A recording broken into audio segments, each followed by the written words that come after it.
حضور نے ہمیں بتلایا کہ پچھلے لوگ اپنے رب کو کیسے مناتے تھے، وہ کس طرح اس کے حضور ناز عرض کرتے تھے۔ حضور نے ہمیں اللہ کو منانے کے طریقے بھی بتلائے۔ فرمایا جب ماں باپ دعا مانگیں گے اولاد کے حق میں تو وہ مان جائے گا۔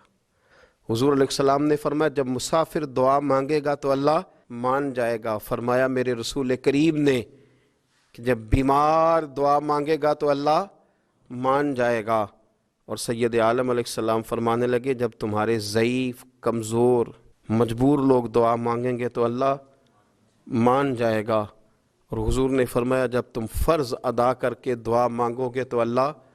مان جائے گا۔ اور میرے محبوب نے فرمایا جب پچھلی رات اٹھ کے تم اس کے حضور عرض کرو گے تو وہ تمہاری دعاؤں کو قبول کر لے گا، وہ تو مان جائے گا۔ اور حضور نے ہمیں دن بتائے، فرمایا جمعے والے دن مانگنا مان جائے گا، شب قدر کو مانگ لینا مان جائے گا، شب برات میں دعائیں کرنا وہ مان جائے گا، رمضان کی راتوں میں مانگنا مان جائے گا، قرآن پاک کے ختم کے موقع پر دعا کرنا مان جائے گا۔ طریقے بتلائے۔ اب یہ ہے کہ ہم نے تو مانگنا تھا نا اس کی بارگاہ میں،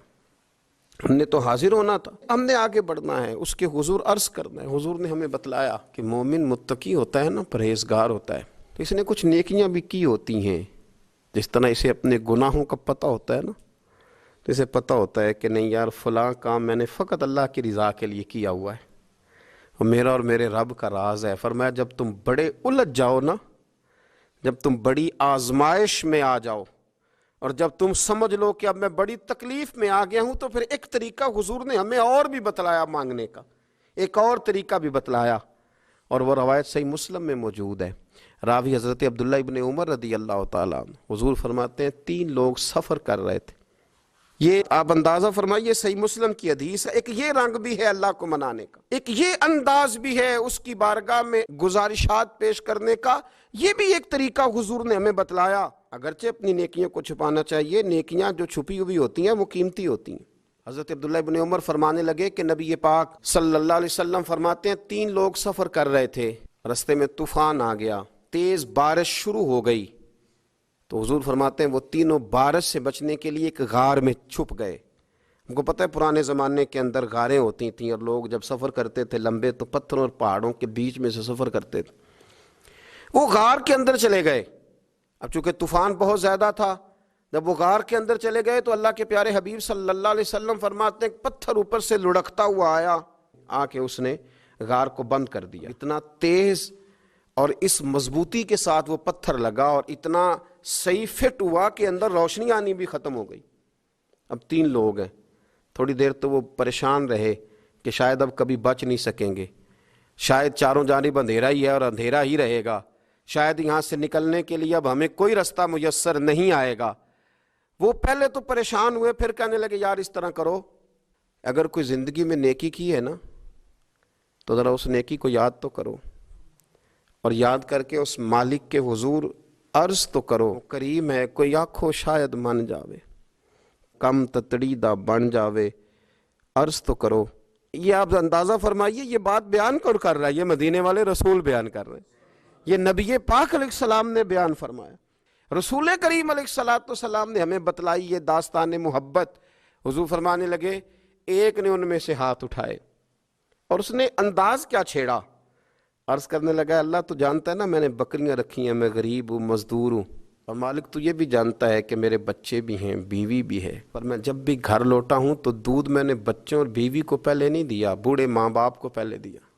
وہ غار میں تنہا بیٹھے ہیں اور اپنے مالک کو منا رہے ہیں، عرض کرتے ہیں اللہ تجھے یاد ہے نا ایک رات جب میں بڑی دیر سے لوٹا تھا، لکڑیاں کاٹتے، درخت تلاش کرتے، مجھے دیر ہو گئی، میں دیر سے لوٹا تھا، نیت یہ کر رکھی تھی کہ دودھ سب سے پہلے ماں باپ کو پلاؤں گا، مالک جب میں لوٹا تو وہ بوڑھے تھک کر کے سو گئے تھے،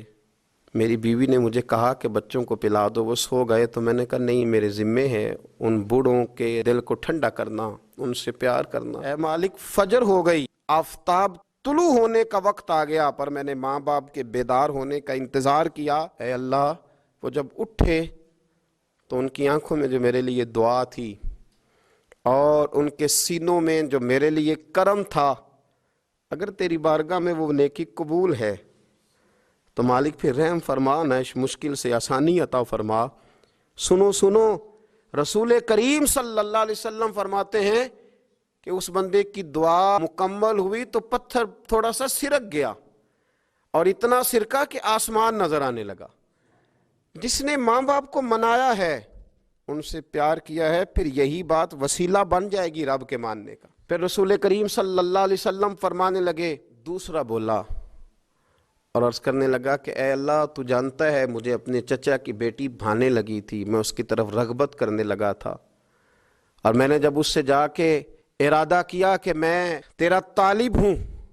تو اس نے مجھے کہا کہ پہلے 100 دینار لاؤ۔ تو اللہ، میں نے مشقت کر کے 100 دینار جمع کیے، اور جب میں پوری طرح اس پر حاوی ہو گیا، وہ میرے قبضے میں آ گئی اور گناہ کا میں نے ارادہ کر لیا، تو اس عورت کے منہ سے ایک جملہ نکلا کہ اللہ سے ڈر، اے مالک وہ میرے قبضے میں تھی، اے اللہ میں گناہ پر قادر تھا، میں چاہتا تو گناہ کر لیتا، لیکن جب اس نے تیرا نام لے کے کہا نا کہ اللہ سے ڈر، اللہ میں ڈر گیا، میں اسے چھوڑ کے آ گیا۔ اگر تجھے یہ بات پسند ہے تو پھر نکال دینا اس مشکل سے، پھر کر دینا کرم۔ اللہ میری بھی تو چڑھتی جوانی تھی نا، میں بھی تو سب کچھ کر سکتا تھا، پر تیرے لیے، تیری خاطر میں لذت گناہ سے باز رہا، تو اللہ تو رحمت فرما دے۔ حضور فرماتے ہیں اس کی دعا مکمل ہوئی تھی کہ پتھر تھوڑا اور سرک گیا۔ پھر تیسرا بولا، اور اس نے بول کے کہا، اے اللہ، ایک مزدور کو، ایک دیہڑی دار کو، ایک غریب کو میں نے کام پہ رکھا ہوا تھا، یہ تیرا اور میرا راز ہے اللہ۔ وہ مزدور، وہ دیہڑی دار میرے پاس کام پہ لگا تھا، کچھ چاول میں نے اس کی اجرت مقرر کر دی کہ تو کام مکمل کرے گا تو میں تجھے دوں گا، اور جب اجرت لینے کا وقت آیا تو وہ بگڑ کر ناراض ہو کر چلا گیا، میں اسے ڈھونڈتا رہا، وہ مجھے ملا نہیں، میں نے اس کے چاولوں کی قیمت کاروبار میں انویسٹ کر دی، اس کا تھوڑا سا سرمایہ پر میں نے کھایا نہیں، پھر وہ مجھ سے میں کاروبار کرتا رہا، اور اتنا کاروبار کیا کہ بہت ساری گائیں اور ان کے چرواہے تیار ہو گئے، وہ سالوں کے بعد لوٹا، میں نے اس غریب کا مال کھایا نہیں بلکہ بڑھایا، محفوظ کر کے رکھا، وہ سالوں کے بعد لوٹا اور کہنے لگا میرا مال، تو میں نے کہا وہ ساری گائیں تیری ہیں، وہ چرواہا تیرا ہے، یہ سارا کچھ تیرا ہے۔ تو کہنے لگا تو مجھ سے مذاق کرتا ہے، میں غریب کہاں اور اتنی بڑی گائیں کہاں، تو مذاق کرتا ہے؟ تو میں نے کہا مذاق نہیں، میں نے اپنے رب سے ڈر کے تیرے مال کی حفاظت کی، یہ تیرا ہے۔ اے اللہ، میں کھا بھی تو سکتا تھا نا، پر تجھ سے ڈر کر میں نے وہ سارا محفوظ رکھا۔ اللہ اگر تجھے میری یہ ادا پسند ہے تو پھر آج مان جانا، آج راضی ہو جا۔ اللہ کے رسول فرماتے ہیں اس کی دعا مکمل ہوئی تھی کہ پتھر لڑکا اور ان کے لیے رستہ بن گیا، وہ باہر آ گئے۔ تو حضور نے ہمیں بتلایا کہ وہ تمہاری نیکیاں جو چھپی ہوئی ہیں، وہ تمہاری نیکیاں جو تم نے خالص اللہ کی رضا کے لیے کی ہیں، ان نیکیوں، ان اعمال کا وسیلہ بھی تمہارے رب کے ماننے کا ذریعہ بن جائے گا۔ اس کو منایا جائے، اس کے حضور حاضری دی جائے، اس سے بخشش کا سوال کیا جائے، اس کی بارگاہ میں یہ گزارش کی جائے کہ اللہ غریبوں، مجبوروں، کمزوروں اور ان لوگوں کے صدقے جو اللہ رستہ دیکھ رہے ہیں کہ رستہ کب کھلے گا، جو تیری بارگاہ کرم کے سوالی ہیں، ان کے صدقے تو رحم فرما، تو کرم فرما۔